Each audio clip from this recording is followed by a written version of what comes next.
Digital is not so perfect.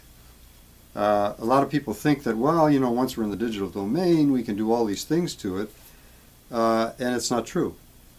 Digital actually is pretty delicate in a lot of ways. Like take for instance, in the digital domain, like you can make a recording that sounds fantastic. You can record an instrument, or you can record a rhythm section or something like that. But as soon as you manipulate the level, even a tenth of a dB, you're throwing off the math, and you start to lose quality right away. And when you put in a plug-in, when you have an equalizer, when you have a compressor, whatever you have in the circuit, that's the same thing as manipulating level. So you're going to reduce the quality. So if you do this on all your tracks, and you're manipulating all these tracks and equalizers and compressors and doing all this stuff, you're going to come out with a pretty smeary, hashy, grainy recording. And that's not musical. So a lot of engineers they're not really that aware of what's happening as these things are going downhill when they're recording. They don't realize that all of a sudden now you might not have the quality of sound that you had coming off the microphones.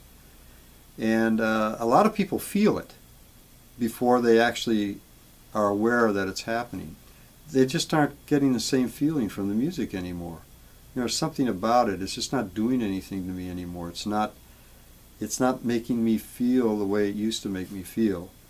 And then if you go all the way back to the original recording, and that's not manipulated, all of a sudden there's the quality back. And it does those good things to you. So my complaint a lot of times is that these things are overly manipulated, overly processed, overly adjusted. And not to say that you shouldn't be doing whatever you need to do to make this thing a good recording, a good musical experience, because we're serving the music here. We want to make it a good musical experience. If it requires a plug-in, if it requires some manipulation of that track or this track or that track, fine. But I think the thing is to be careful not to do any more than you really need to do, and be aware of when you're going to do something, you're going to lose something, and you want to feel that you're gaining more than you're losing.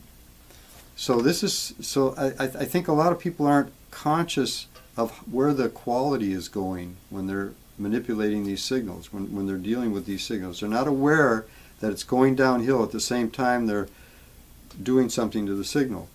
So, and they make copies back and forth, backup copies, another copy, another copy. Well, when you come out of the computer and you make another hard drive, another copy, you're losing quality. You're losing quality at every step of the process. So sometimes by the time I get some of these recordings in, they're very hard to listen to. They're not musical anymore. They're hard to manipulate for me. I have a hard time equalizing them. If I try to get any space out of them or air out of them or anything, they just get harsh and edgy. So I think that's a big priority, and it used to be the main priority way back in the days of analog. Everybody always was concerned first about quality, and then they would maybe be okay with maybe slight reduction in quality if they had to do some kind of effect or some kind of plug-in or not plug-in, but some other piece of equipment, because analog's the same thing. They're both delicate, and they both can be degraded. You put in other pieces of equipment in an analog chain, the same thing's going to happen. You're going to lose quality. So we always had this problem.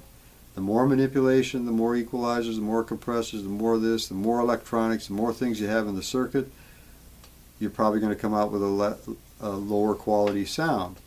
Now, the main thing is don't do any more than you really need to realize the kind of musical experience you're going for.